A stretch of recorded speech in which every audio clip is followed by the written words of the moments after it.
Welcome, one and all, to episode 88 of the DC Comics News Podcast, where we talk everything DC, movie, TV streaming, comic, and a few even miscellaneous stories this week. With me is the amazing Kelly Gaines. Hey, Brad, what's up? Hey. And the incredible Steve J. Ray. Steve Smash. So we can jump right into the movie news. This week we've learned that Billy Crudup is in talks to return to The Flash. Kelly, what do you think of this?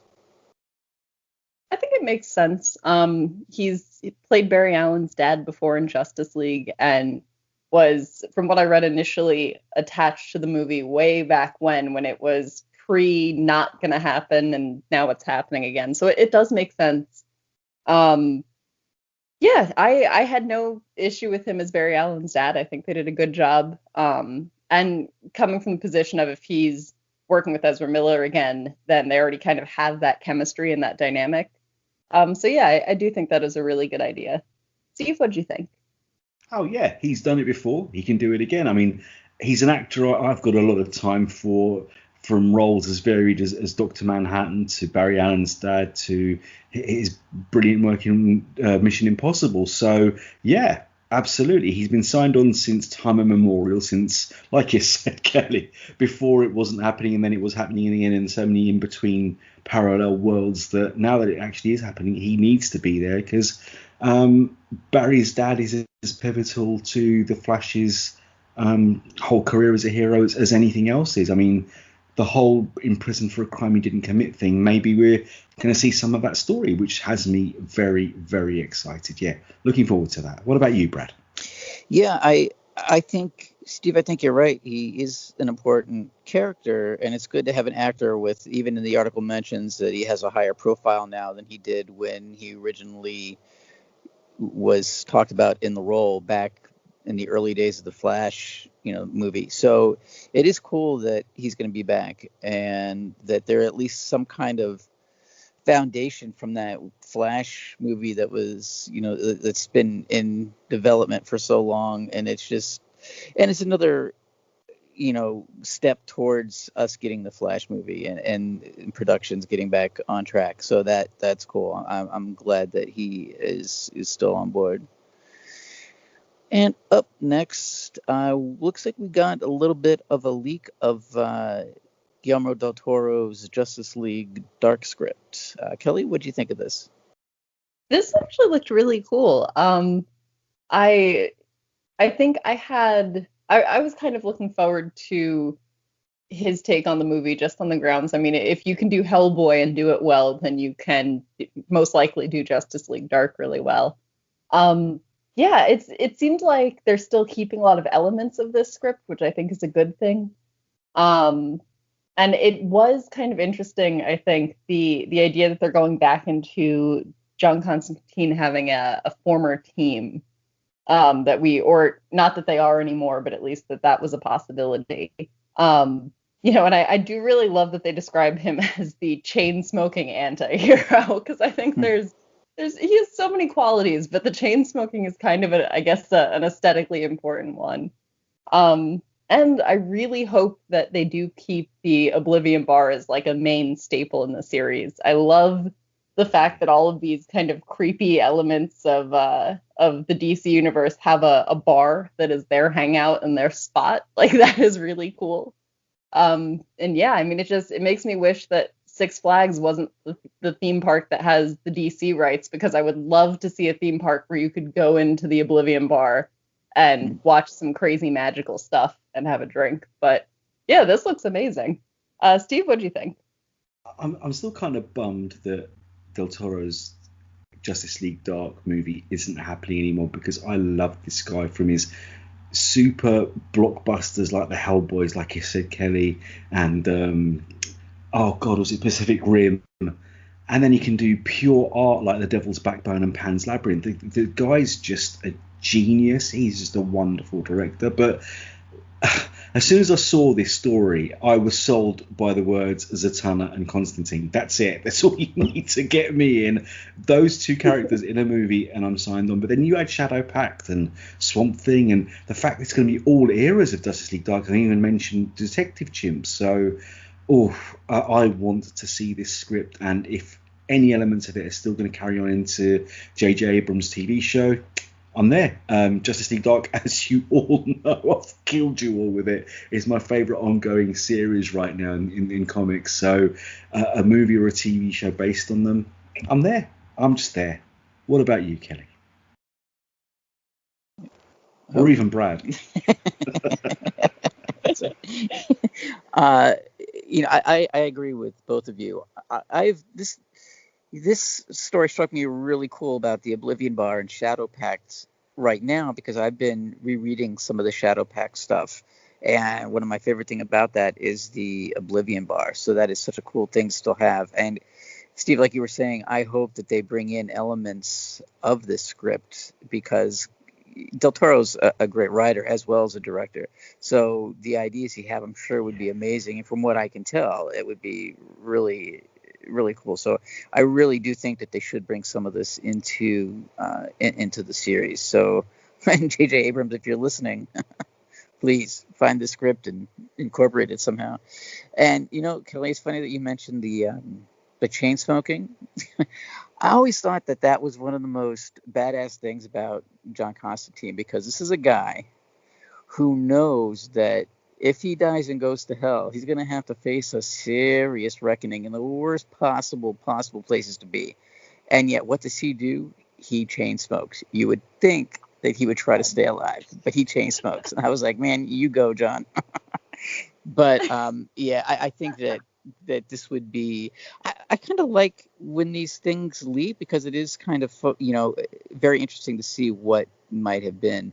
And, Steve, also, like you were saying, with Detective Chimp and all these other characters they can bring in, that's amazing too.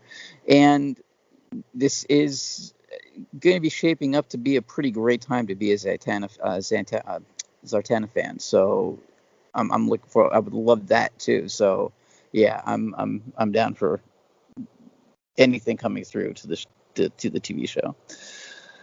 And we also learned that the Justice League movie that we saw, there was a big battle scene between Atlantis and Parademons that was cut. Kelly, what do you think of this? I don't know how to feel about this exactly, because we're still going to see the Snyder Cut at some point, so I assume a lot of this footage is going to make it back in. And I think it would be cool. I feel like it'll have a really or at least it'll sort of raise the stakes of the film more, because that was kind of my initial complaint about the film we actually saw, was that it just didn't. We kind of raise the stakes up really fast, introduce a bunch of characters, and then everything is resolved, and it's just over. So a huge battle scene would be cool. I'm dying to know what was too violent for them to leave in, because that's if that is the reason it was cut, then that is a very interesting reason. But yeah, I'll hold out hope for the Snyder Cut, and I do kind of want to see how this plays into everything. If this is a bulk of what gets added in, if it's just maybe an extra couple of minutes, I mean, we'll see. But yeah, I would be down for a Atlantean Parademon war. What about you, Steve?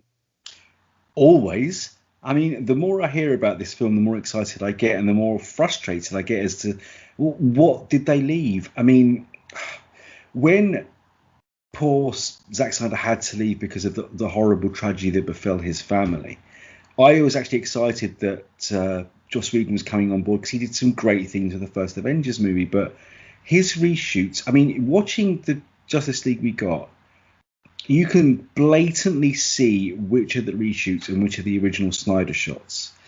And they're just like two different films that have been stuck together with duct tape in the worst way possible. So the fact that he's getting to reshoot those reshoots himself, insert them in the way he wants, battle scenes, dark side, I just can't wait. The more I hear, the more I want to see, and the more distressed I am that all this good stuff was cut out. And when I hear stuff about Cyborg and robotic limbs and half man, half spider, and Superman in the black suit and everything else. 2021 cannot come quick enough, especially after the horror show that was 2020. So yeah, I can't wait to see this. What about you, Brad? Yeah, this is. I'm with you 100%, Steve. That the more I hear about this, the more excited I am.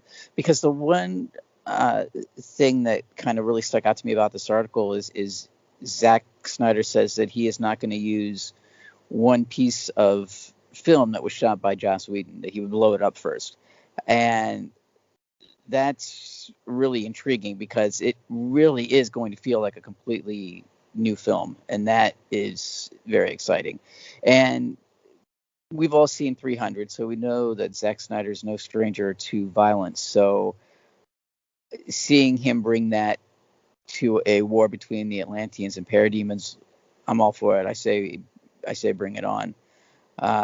Yeah, so I'm just really super excited to see what he brings to it, because it seems like he's going to have to shoot a lot more than I originally thought. So that's yeah, I'm super excited. And moving on to TV and streaming news. We learned that the CW has shut down filming on some of its shows over the COVID-19 and some testing delays. Kelly, what do you think of this? This is really unfortunate because I think, we even talked last week about how we're starting to see some momentum with some of these shows. And it just feels like we're getting to the end of the nightmare in a way, but we're not at the end yet. And it's not over. And I think the main point was that they don't know yet how sustainable it's going to be to keep filming when test results are delayed. And so even if they get through this first batch of testing, they would need to know on set that they can continuously have tests, have them administered quickly, and get the results back fast. And that's just not necessarily the reality right now. And it's unfortunate, but I understand why they're hesitant, because I would much rather the world actually kind of beat this faster than have a bunch of TV shows, but then a gigantic outbreak come after that. So yeah, it's unfortunate, but I do understand it. Steve, what do you think? Exactly what you said, Kelly. Spot on. It's sad, it's upsetting, but better late than never. That's a famous saying, because true words have never been said. I want these series, but when it's safe, healthy, and responsible to get them. If this means that everyone involved with making these shows is hale and hearty and they can then make 10, 20 seasons after this, that's a lot more important than when we get the next one, as long as we get the next one. So, bummer, longer wait, but worth it, I think. What about you, Brad? Yeah, I echo what you both said. It's unfortunate but necessary, and I would rather have it be something that's delayed rather than rushed, and then a huge breakout and everything goes on lockdown again. I think that for the time being, these temporary shutdowns are going to have to be a new normal, and I can live with that if it means that we get back to normal quicker. So yeah, I'm just glad that at least everybody is still healthy on the sets, it seems, so that's good too. So it's just something that we have to deal with in these crazy times. And up next, this is exciting for all of us here because we're all such big fans, but we've got an estimate of when we might see season 3 of Harley Quinn. Kelly, what do you think of this? I'm so excited, but it's so far away. The end of 2021, I can't even wrap my mind around the end of this month yet. So, I mean, fine. I'm just glad that we know for a fact that it's happening. And I do like, I saw that they want to go more into Ivy's background and her origin story. And I think that would be really fun because so far, I mean, obviously it's a Harley Quinn show, so we've seen a lot of Harley and we've really gotten to know her, I think, more intimately than we have in other parts of the DC universe. But to see this show's kind of building of Ivy would be so cool. And I'm not saying I begrudge them the longer wait time, whatever they need to stay healthy and get production moving, fine. But oh my God, it's going to be a hard wait. What did you think, Steve? The fact that they made seasons 1 and 2 back to back must have been a logistical nightmare. So I do understand where they're coming from and wanting to not quite delay the release of the season, but make sure it's the best it can be. And everything they're saying in this interview, with looking at Ivy's background in a similar way they did with Harley for seasons 1 and 2, just makes perfect sense, because if these two are going to be a new dynamic duo for the 21st century and beyond, then I want to see the whole character fleshed out. I want to see their histories, their dreams, their nightmares, and everything in between. And as long as we get, like this article brilliantly states, more Kite Man and more Bane as well, oh yes, it's going to be a long wait, but worth it. What did you think, Brad? Yeah, I think we were spoiled with the second season, because since they did make it back to back, it came out so quick. It was like I couldn't believe it. All of a sudden there was new episodes. So I kind of did expect to have to wait a while for season 3, and it is a while, but there's been so much stuff that is supposed to come out that got pushed back to 2021. I think with everything that we're still waiting on, that it's going to be entertainment-wise, the year is going to go pretty quick. So it'll be, before you know it, that we'll be watching the first episode of season 3. So I just hope that it doesn't get pushed back into 2022. I hope it is able to come out at the end of 2021.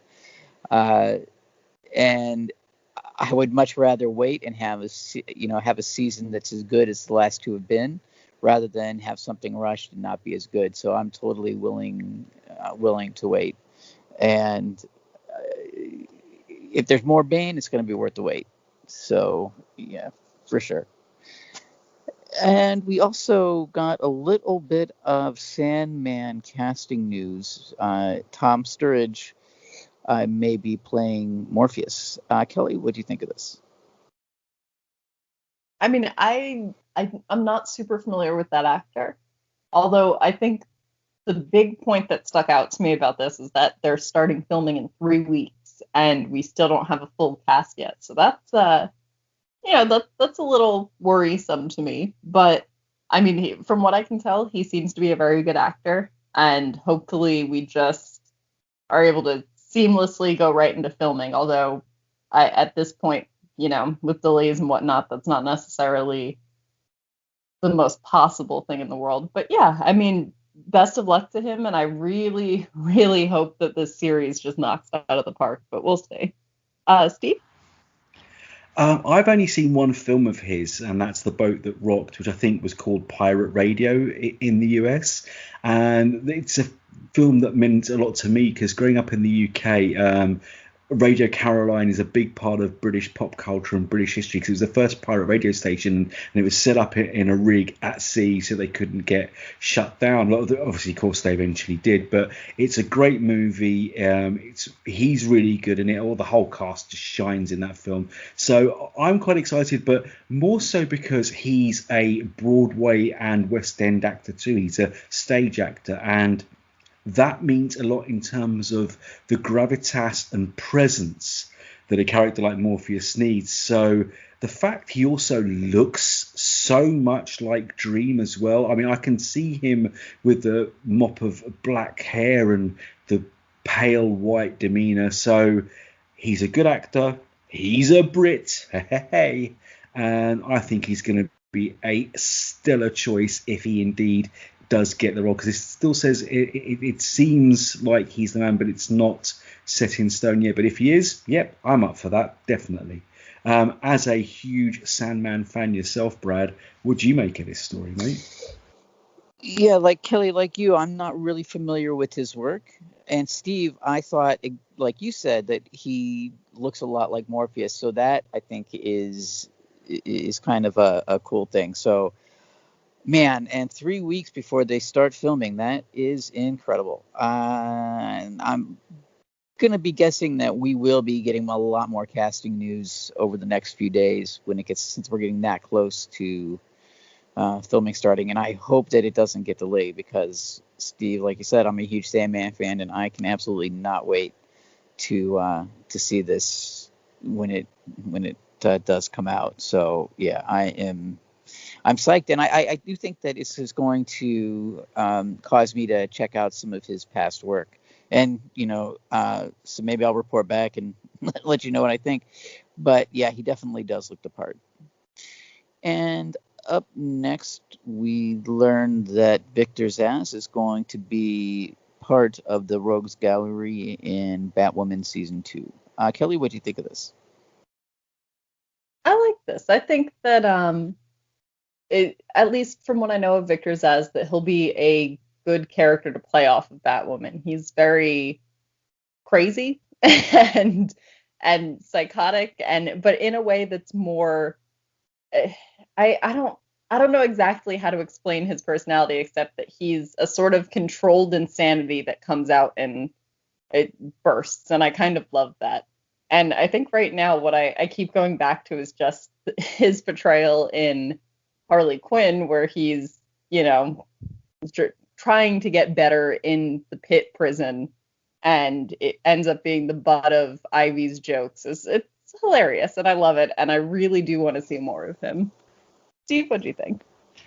I love this character since his debut in Shadow of the Bat way back just before Nightfall broke out. I mean, a villain so damaged that he scars his own body as a tally mark of all his victims is just fascinating to me.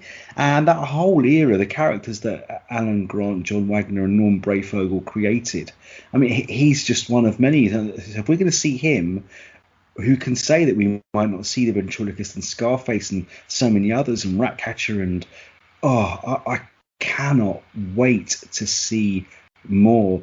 He was brilliantly portrayed, like you said, in Harley Quinn. That was hilarious. He was brilliant in Gotham. He was brilliant in Birds of Prey. Each actor bringing something completely different to the role, but having him as a regular on Batwoman, I know I was a naysayer. And I did not want to see Batwoman without Kate Kane. But the more I'm reading, the more I'm hearing, the more I'm seeing, I really want to see Batwoman because of Javicia Leslie and these wonderful characters they're bringing in. So I'm sold.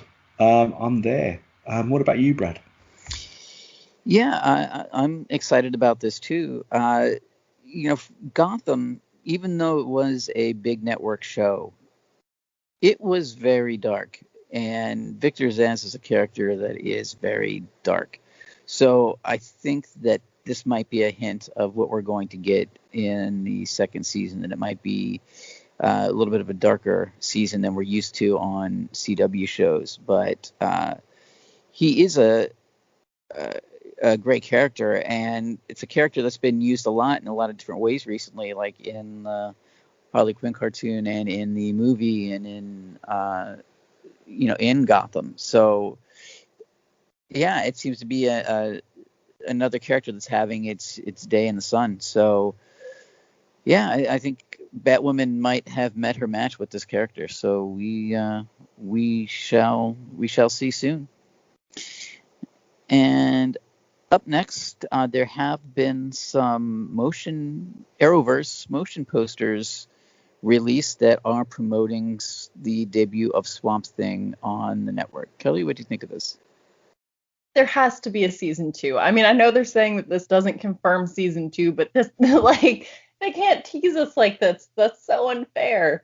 And I think this kind of makes me a little bit more hopeful, because Swamp Thing's first season was amazing and everybody who saw it adored it, and then it just stopped and it was over. And I think if they can put those first few episodes on the CW, we'll see a huge uptick in interest in Swamp Thing, which may then actually, put that kind of confidence out that they'll bring on a season 2. Although I don't know how they're not confident in that already, just from the reaction to season 1. Yeah, I mean, these posters look great. I love them. I'm just frustrated because now I want more Swamp Thing. And I mean, I know you must too, Steve. Oh, yeah. You all know how I feel about this character, particularly a long and famous run by a certain writer who everyone loves, and his work on the medium will forever be cherished and admired and was groundbreaking. His Swamp Thing, Alan Moore's Swamp Thing, is still the best run on an existing character by a new writer I believe I've ever read. So when that series came out, I was hooked after episode 1. It was cancelled after episode 1. We only got 10 out of the 13 episodes they were originally planning. But like you said, Kelly, every one of those episodes was magic. It was fantastic. The casting was great. The direction, the lighting, the editing, the cinematography, the writing, and so many questions left unanswered. What's happened to Blue Devil? The Pharaonic Man's real. He's there. And you just left us hanging. Oh, please, let this be a resurgence. Let this be hugely successful on the CW. Let there be a season 2. That's all I have to say on the matter. What about you, Brad? Yeah, I absolutely agree. We over the course of all these episodes that we've done on this podcast, we've had a lot of frustrating stories, delays, production stopping. But I think one of the absolute most frustrating stories that we had to talk about was the fact that they canceled Swamp Thing after the first episode debuted on DC Universe. Mm-hmm. I mean, that was unbelievably sad and a stupid thing to do. And now it might have a little bit of a second life to it. And I'm glad that the CW is promoting it with these posters. So they're not just throwing it out there and just letting it die on the vine. They are going to try to do a push, because we would all like to see another season. And Steve, you're absolutely right.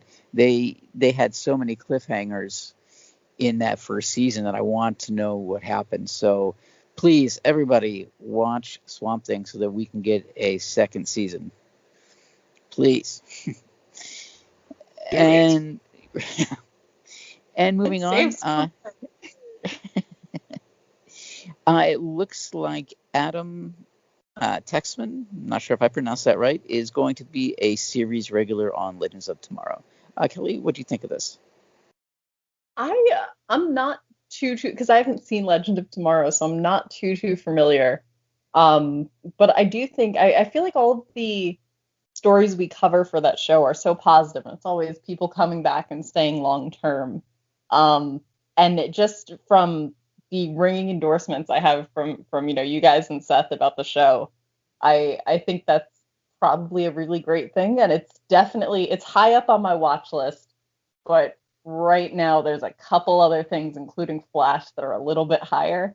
But yeah, I think having a long-term actor means more time to build chemistry between the characters, more time to get familiar with the set and really play into the role, and that can't be a bad thing. Steve, what do you think? I am so happy. Gary is one of the unsung heroes of the entire DC multiverse. He is the ultimate stalwart put upon intern who comes good. He becomes John Constantine's apprentice. Really does well at that. He's like, imagine the most awkward, nerdy younger brother in history, always wearing suits and ties. Nothing ever goes right in his love life, his team life, in any kind of aspect of his life, and yet he's thrown away and he's become such a part of the family that he's almost an honorary legend himself. He is a brilliant actor. The character is adorable, annoying, and everything in between. So the fact that he's fine, I mean, I thought he was a series regular as he is, because he appeared in virtually every episode of the last season, but the fact he's officially one now, good for you, Adam. Proud of you, my friend. Can't wait to see more of Gary. Really looking forward to it. Brad, what did you make of this story? Yeah, Kelly, I'm a little bit behind too, but I love, like you were saying, the positivity around this show. We have been hit with some kind of bad news with Supergirl ending after next season, but Legend of Tomorrow just seems like this show that just will not quit. The fan base just absolutely loves it, and it's really found kind of a really good niche So I love these stories where these characters are now series regulars, and we keep expanding on the story and on the character base. So yeah, I think this is good news. And up next, our last bit of TV streaming news. John Wesley Shipp will return as Jay Garrick in Flash season 7. Kelly, what do you think of this? This is exciting, and I'm not completely caught up on Flash, but I do know who this character is, and that he kind of had a cliffhanger-y send-off the last time we saw him, that we didn't know exactly where he was going to show up again, if he was dead or not. So to see him come back and get to live a life on Earth Prime, I think will be really exciting. And I have to assume that people who are completely caught up with Flash are really excited about this, because it kind of sucks when you don't know the fate of a really good character. So I'm happy about this, and I'm just positive that once I'm all caught up with the Flash, I'm going to be just relentlessly messaging you guys in the group chat about how great this is. Steve, what'd you think? What a huge fan of the Golden Age Flash, the Golden Age Green Lantern, the Golden Age, the Justice Society I am. So losing Jay Garrick, or supposedly losing Jay Garrick at the end of Crisis on Infinite Earths last year was heart-wrenching. I thought that different Flash, I thought the Earth 90 Flash was gonna... Oh, actually, no, hang on. Am I getting really confused because it's him as well? I know we lost I know we lost John Wesley Shipp, but I forget which Flash we lost. Anyway, John Wesley Shipp, lovely man, brilliant actor, the original TV Flash. We're seeing more of him. That's good news in one little package all by itself. So the fact we're seeing him again, and as Jay Garrick, the Golden Age Flash, I'm there. Again, this is one of those bits of good news that I could take all day long. What about you, Brad? Yeah, Jay Garrick has always been one of my favorite Flashes, so it's great to see that he's going to be sticking around. And, I was wondering if or how they could do that, so that'll be cool to see. And, yeah, he's just, Jay Garrick is just this character that also fans can't seem to get enough of. So, yeah, well, welcome aboard. Glad to have you, John Wesley Shipp. So, yeah, I think this is going to shape up to be a pretty good season of The Flash. And with that, we're going to take a quick break, and we will be right back with some comic book news and a few other miscellaneous stories. So stick around, and we'll see you soon. This is Seth Singleton from DC Comics News, here to tell you about the Spinner Rack. Each and every week, DC Comics publishes so many great books, it can be hard to decide where to invest your time and money. And that's where the Spinner Rack comes in. The Spinner Rack is my honest attempt to rate, review, score the top 5 books from DC Comics each and every week. How can you listen? It's easy. All you have to do is go to your favorite platform, subscribe to DC Comics News podcasts, and wait for the new episode to load up. Join me each and every week as I sift through the best from DC Comics and pick my top 5 books. Can't wait to share them with you and to hear your scores when you share them with us, right here on the DC Comics News Podcast. First, there was the DC Comics News Podcast. Then came the Spinner Rack. And now, the third show brought to you by the guys that brought you all that other stuff I just mentioned. I Am the Night. A story about the stories. A show celebrating Batman, the animated series. Week by week, episode by episode. Just when you thought it was safe to put on a pair of headphones. I Am the Night.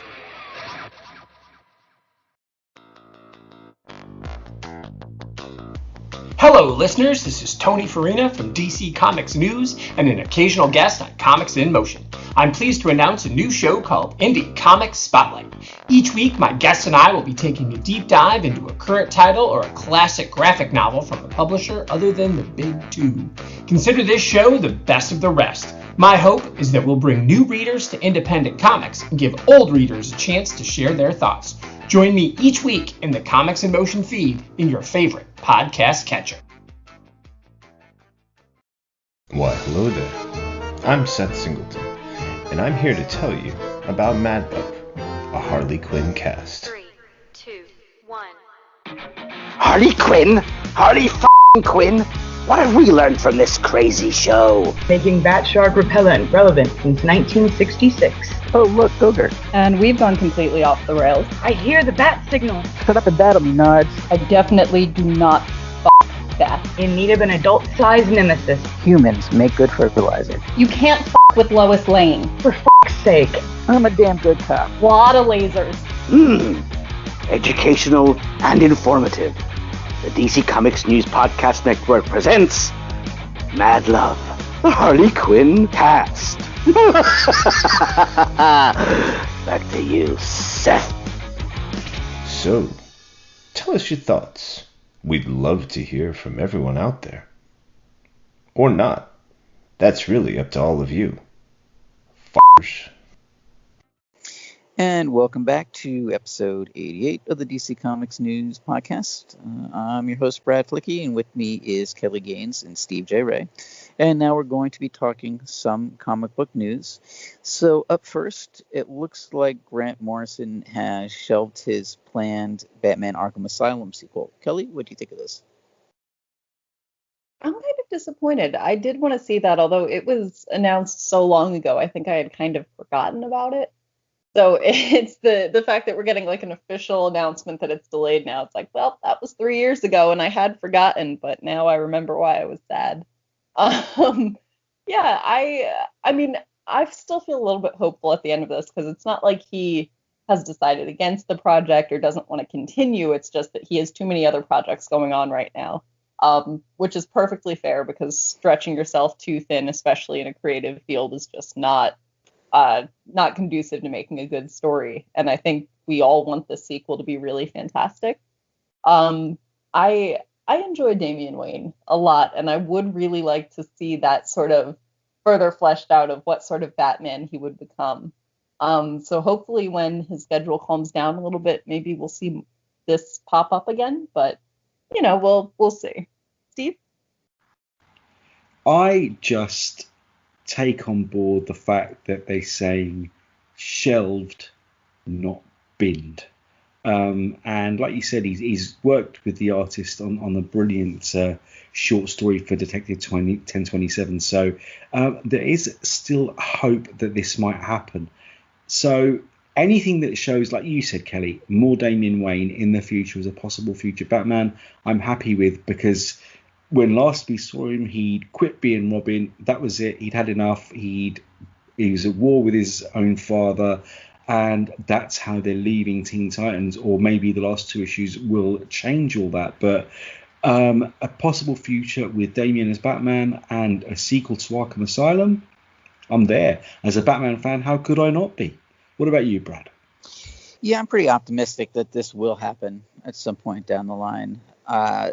You know, like Steve, like you said, he came back for the short story in 1027. So I think that hopefully that'll get the gears turning and he'll be able to get back to it when his schedule clears up a little bit. So keep the faith, keep your fingers crossed. But I think that at some point we will see the light of day. So we'll see. Up next, speaking of delays, Amethyst's the finale is going to be delayed by 9 weeks. Kelly, what do you think? I mean, this is unfortunate, but it's to be expected. I remember, I guess it was the last New York Comic Con, watching the WonderCon panel, or the WonderCon panel, the Wonder Comics panel, and Amy Reeder was so enthusiastic about this character and so excited. So I think the fact that in this time period they've only gotten up to issue 5 is mostly just related to COVID. And you know, it's unfortunate, but hopefully she'll come back and be able to end her run strong. Although I'm not sure that it's ending here, or if this is just, you know, she's still building towards it. I didn't I didn't see that too clearly. But yeah, it's to be expected at this point. There are going to be a lot of delays, and 9 weeks is a lot, but it could be more. So we'll see. Steve? Yeah, I'm really disappointed by this book because I've been loving this series. And as you said, Kelly, Amy Reeder is a lovely human being and a talented woman. When you think that when this series started, she was penciling, inking, and colouring and writing the book. As soon as I saw they had to bring in a colorist, I think issue 3 or 4, I thought, oh, maybe she has taken on too much. Then the COVID delay came, and I thought, oh no. And now this, we're waiting for the last issue of a 6-issue miniseries, and it's been since like August when we got the last one. But as she says, this means that she's going to be able to do it properly, finish it, and maybe we'll even get a bumper issue like we did with the long-delayed Doomsday Clock 12 as well. It's going to be even bigger and better than what we expected. And like I said, she's such a talented creator. She's writing, penciling, and inking even the series finale. So it's going to be 2 months, or actually after COVID, probably more like 5 or 6 months later than we originally planned. But if it's going to be as great as I think it is, and it matches up to the other 5 issues, I think well worth the wait. And I know the series has done well. They've got a trade paperback or hardback even coming in February, apparently. So if this means more for the character after the end of, because she's a member of the new Young Justice team, when that series ends, this means she can get her own book again. Count me in. Yeah, looking forward to it. Sad it's delayed, but it's coming. Brad? Yeah, I think, because of COVID and how much work she does have to put into it, I think it's completely understandable that it may have to be delayed a little bit. And in the end, we're just going to get a better final issue because of it. So I think that it's just one of those things, again, where it's par for the course, and we just, it's just the way things are now. But we are going to be getting a good finished product. And Steve, like you're saying, with the hardback coming out in February, we will hopefully be able to, give the character her own book again. So, yeah, I think it'll be worth the wait. And up next, some of the classic Milestone comics are being re-released digitally, including Hardware and Icon. Kelly, what do you think of this? This is so exciting. I can't stress enough how happy I am about the relaunch of Milestone. And it does make sense for them to digitize and make these books available ahead of the relaunch, just to sort of familiarize anyone who's forgotten about the characters or bring in new fans. I mean, that's just great marketing. This is the perfect time for Milestone to come back. It is such a good collection of characters, and I think Hardware is actually one of the ones that I haven't read yet, so I am really excited to catch up with Hardware. This is a fantastic idea, and as much as I harp on digital comics, I will be downloading this one. Steve, what do you think? As soon as I saw this news story, I shared it with about 10 people. Fantastic. What a way to bring readers into the fold. I've got some friends who only recently, after years of me badgering them and throwing books at them and smacking around the head with how amazing comics are, who have succumbed and finally gotten the bug, and now they're hooked. My work here is done. And Milestone was one that's really interested one of them. And I said, well, it's coming back. You need to check this out. The fact that these books are going to be available digitally as a taster, as a teaser, so you can see these characters as they were when they first created before we get them reintroduced to a brand new audience. This is genius marketing. This is great news. And this is something that makes me very, very happy. And I'm sure it does to you as well, Brad, yeah? Yeah, because I haven't read these comics at all. They came out at a time when I wasn't collecting. So having this easy way to catch up is going to be really cool. And as much as I bemoan digital comics, it's instances like this where they come in really handy, because I don't have to go to eBay and wait for it to show up, or track them down, I can just go to Comixology or wherever and order them and read them right on the spot. So I think, like you were saying, it's great marketing. I'm all for it. I'm actually looking forward to reading these stories because I haven't had the experience of reading these stories, and I am excited for this to see Milestone be relaunched because, kind of like you were saying, this is the perfect time for it. So this is a great way to be able to get caught up. And up next, looks like Phantasm will be making a debut in the Batman Catwoman series. And that won't be all. We'll be seeing more Phantasm after that. Kelly, what do you think? I love this. Mask of the Phantasm was I wouldn't say one of my favorite movies as a kid, but it's a movie I saw at least 10 times as a child. So I do have a special place in my heart for Phantasm.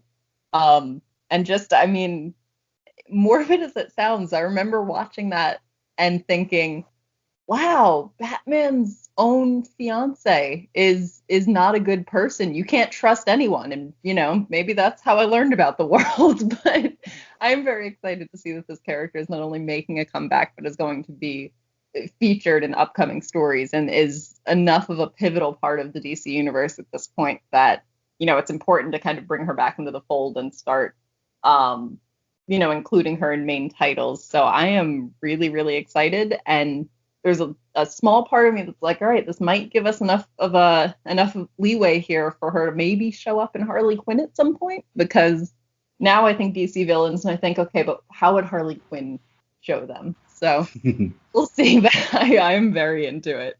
Steve, what do you think? Oh, Kelly, wonderful. I'm so old. I was in my 20s when this movie came out, and I'm sorry, I might be in a minority, but I don't think I am. I actually do still think that Mask of the Phantasm could still be the best Batman movie ever made. I adore this film. It's something I still watch regularly. I got it on VHS. I got it on DVD. Now I've got it in Blu-ray as part of the Batman the Animated Series box set, and I can't wait to review it for I Am the Night. Andrea Beaumont is one of those characters, like you said, Kelly, I mean, what a life lesson. His own fiance? Really? Damn. Amazing. I cannot wait to see more. And Tom King is the writer to do it. And Clayman, the work he's been putting out over the last couple of years, the engagement stories leading up to the wedding with Clark, Lois, Bruce and Selena were just things of beauty. His work in Heroes in Crisis. I'm dying to see Batman Catwoman. It's only a couple of months away now, and the fact we're going to get even more Phantasm afterwards, this is up there with possibly one of the best news stories of the week, and we've had a few. So yeah, I'm in. Love it. Can't wait. What about you, Brad? Yeah, if you look at a character as iconic as Harley Quinn, she got her start on the Batman animated series, which just goes to show how important that series was. And like you both have said, this is such a fan favorite. I mean, people love this movie. And Steve, you're not alone in thinking that it's one of the best Batman movies ever. I mean, so many people have said that over the years. And this character is well loved. And seeing Phantasm be introduced into the DCU, I think, is an amazing thing. And especially in the context of the Catwoman series, because she was Bruce Wayne's fiance and all that. That could be a very interesting story. So yeah, I'm super excited for this, and it makes me more excited for the Batman Catwoman series, like you were saying, Steve. So yeah, this is really exciting. And our last bit of comic news, Wonder Woman Earth 1 Volume 3 is getting released in March of 2021. Kelly, what do you think of this? This is fantastic. And I'm glad that it's coming out in March, because I read the first arc. I think I'm up through Volume 1 of Wonder Woman Earth 1, and I haven't read the second one, but I have it on my shelf. So this means that I have until March to read that. And I am pumped, because I will actually get it done then. Yeah, this sounds awesome. Maxwell Lord versus the entirety of Paradise Island, and Wonder Woman having to call back all of the distant Amazon tribes for the first time in a millennium. I mean, this sounds amazing. I am definitely on board. And I love the Earth One titles. They're just so creative and they're condensed enough that you can have huge gaps between each arc and you still feel like, okay, I remember what's happening. I know who these characters are, because it tweaks the characters just a little bit, but just adds enough of what's true to them to make it still familiar. So I love this. I am very excited, and I have time. Steve, what do you think? Everything you just said. That's what I think. The Earth One stories, again, you just are astounded by the talents of these writers and artists. They get characters who've been around for 80 years, and this is all of them. Batman, Green Lantern, Wonder Woman, all of them have been around for 80 plus years now. And they found a way of making them fresh and different, but they've also found a way of making them real. And now, what I love about the Earth One series is they're the closest I've seen to what would happen if these characters did exist in the real world.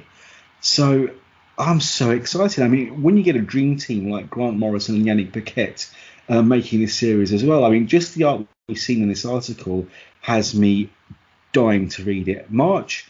My birthday's in March, so if this is out in early March, guess what I'm getting myself for my birthday? Wonder Woman, Earth 1, Volume 3. And that's all I have to say about that. Brad? Yeah, I'm excited too. I am a big fan of the Earth One books, and I'm glad that they are kind of back on the rotation of being released. A few months ago, we got Green Lantern Volume 2, and now March is just around the corner, really. So we won't have that long to wait for Wonder Woman, Earth One Volume 3, and I think we all want to see how the story wraps up. So yeah, I'm excited. And Steve, like you're saying, it's a great team behind this book, and the Earth One stories are all. I feel like I'm watching a movie when I read them, and sometimes when I say that about a comic book, that's a great compliment, and I definitely mean that in terms with these Earth One books. So yeah, I'm definitely excited for this. They'd make great movies, wouldn't they? All of them. Yeah, they would. Yeah. I remember reading the Batman one, thinking, man, why won't somebody make this into a movie? But yeah, right. Sure. Yeah. And some other news. Keeping on the Wonder Woman tip, Insight Editions is going to be releasing an official Wonder Woman cookbook. Kelly, what do you think of this? See, I heard about this earlier in the week from Steve. You filled me in on an amazing.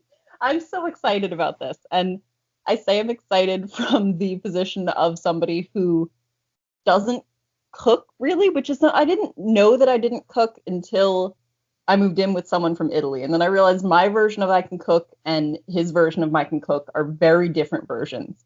So I think having this cookbook, because it's Wonder Woman and because it looks, I mean, just from that cover, it looks delicious and beautiful, will actually push me to try cooking. And I don't know if that's their intent with this book, but it's doing it. I will actually sit down with a cookbook and try something new besides just making omelets. So I am very excited. And yeah, I've seen a lot of different character themed cookbooks.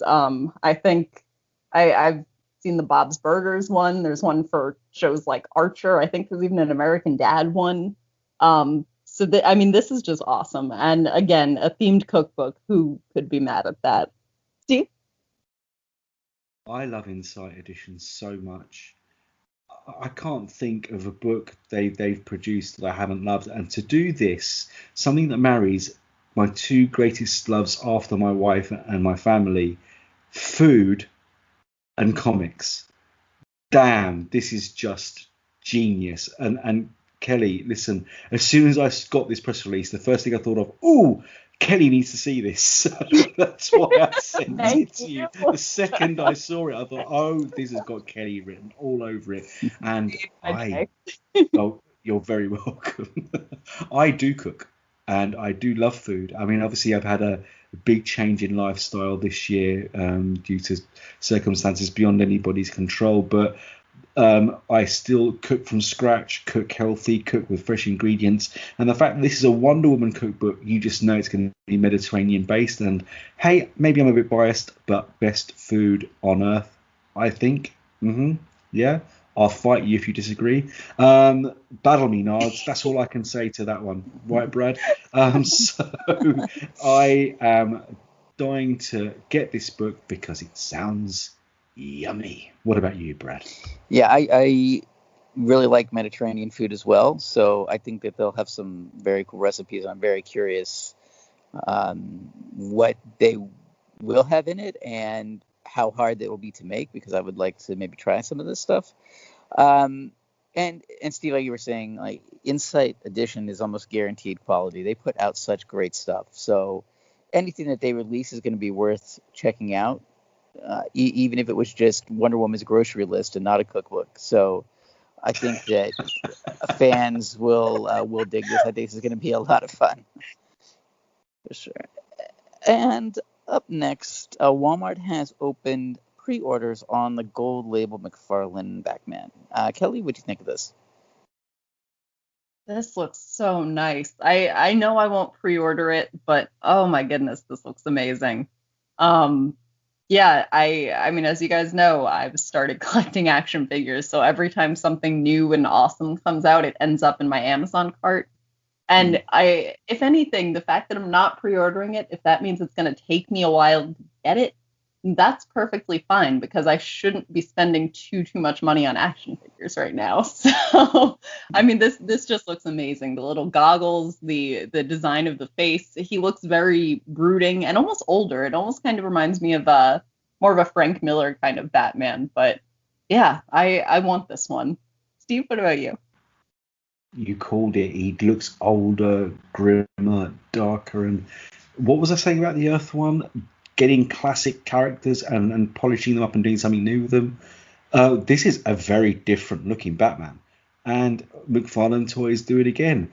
The one thing I would change, and maybe Brad, you back me up on this. Do you remember Todd McFarlane's original Batman story when he took over Batman Year 2 from Alan Davis? The cloak. That's the only thing I would change. Yeah. I would have another one of those capes that takes up the entire skyline, that it's actually impossible. He'd be tripping up over it every time he took a step. But that's one thing I love about McFarlane's Batman and McFarlane's Spawn, is that cape. But yeah, this figure looks cool as really, really, really, really cool. So Kelly, your willpower is strong. If I was an action figure collector, I'd be finding it very tough right now not to pre-order this one. So I bow to you. You are a strong, strong lady. Brad, what do you make of it? Yeah, Todd McFarlane figures are just so incredibly detailed, and the work and love that goes into them is just amazing. And this is, I think, definitely a figure that you don't play with, that you put on a shelf and display it. Yeah, it's just the detail and the cape, and like you were saying, it's like I was getting that, Kelly, like you were saying, the Frank Miller vibe from this as well. And I got to say that if you want it, you better pre-order it now, because they're not exactly sure how many numbers of this are being made. So this might be hard to get. So Kelly, you may want to reconsider, because you may be paying more for it later.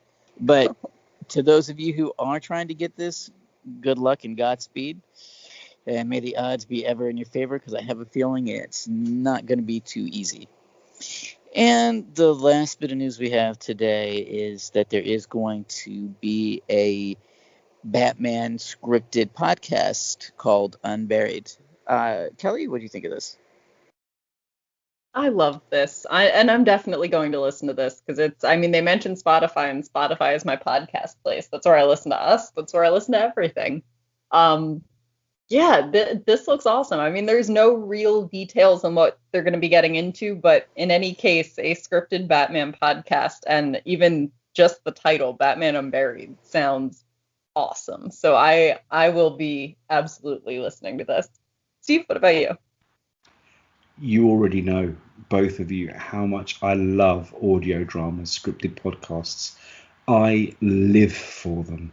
From the current Wolverine stories that are going around to the classic Nightfall and stuff that's mentioned in this very article. As soon as it was announced a few months back and we talked about it on the show that Spotify would be doing scripted podcasts, I just leapt for joy. I mean, you can't see me right now, but I'm doing my famous Steve jig that's wearing down floors and breaking through ceilings and making me look like some kind of breakdancing nightmare. I am so happy by this news. The fact that the first one they're doing is Batman. Really? Thank you, Lords of Audio Dramas, for making my dreams come true. And like you, Kelly, I live on Spotify. My commute would not be anywhere near the fun, amazing thing it is without Spotify.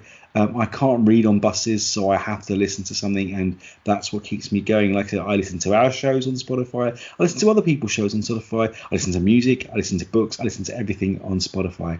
Batman Unburied? Oh, please stay unburied, because I want to look at you and listen to you for years and years and years and years and years and years and years. What about you, Brad? Yeah, I think this is a great idea. I think Batman's a character that lends itself great to the idea of a scripted podcast. And Steve, I knew that you would be over the moon about this because you are such a fan of audio dramas. So yeah, I knew this was going to be big for you. But I must be the only person who just goes to Apple Podcasts, so I may have to jump ship to Spotify so I can hear this, unless they do like they did with the Wolverine and did a delayed release on Apple. But we'll see. But I think this is going to be a really cool thing, and I'm curious more about what the story is going to be about. So yeah, hopefully we'll learn more soon. And with that wraps up another episode of the DC Comics News podcast. You can find DC Comics News and the podcasts wherever you listen to podcasts, Apple Podcasts, Spotify, Stitcher. You can find DC Comics News on social media at DC Comics News. So Facebook, Twitter, Tumblr, anywhere you want. And Kelly, where can people find you? You can find me doing opinion and editorial pieces for DC Comics News, and also on our other podcast, Mad Love, the Harley Quinn cast. And you can find me on Twitter at KelGainsWright. What about you, Steve? Most weeks I'm making this wonderful show with these wonderful people and having a wonderful, wonderful time. Every week you'll find me on my own little show with my son or a guest star talking about Batman, the animated series, on the I Am the Night podcast. I'm also infrequently a visitor on the Mad Love Harley Quinn cast too, which everyone should listen to because it's more fun than should be legally allowed to listen to or to make. If you want to read my written work, just search Steve J. Ray in Google or wherever else you fancy typing it into, and that'll give you links to all my written work across both DC Comics News and Dark Knight News. If you want to read more fan stuff, not just comics or DC, type in Fantastic Universes. But I want to talk to everyone too, and you can catch me on Twitter at LStevo, EL_STEEVO. Captain Fantastic Felicki. Where can the universes find you? You can find me writing news and reviews at DC Comics News. You can find me also on the Mad Love podcast. And you can follow me at FlickyB1 on Twitter. And like Steve and Kelly and I've mentioned, there are other podcasts on the DC Comics News podcast network, the I Am the Night, the Spinner Rack, and Mad Love. So check that out. Listen and subscribe. Tell us what you think. And we like to end the episode with a certain saying, and that is to read more comics. Until next time, everybody, have a good one.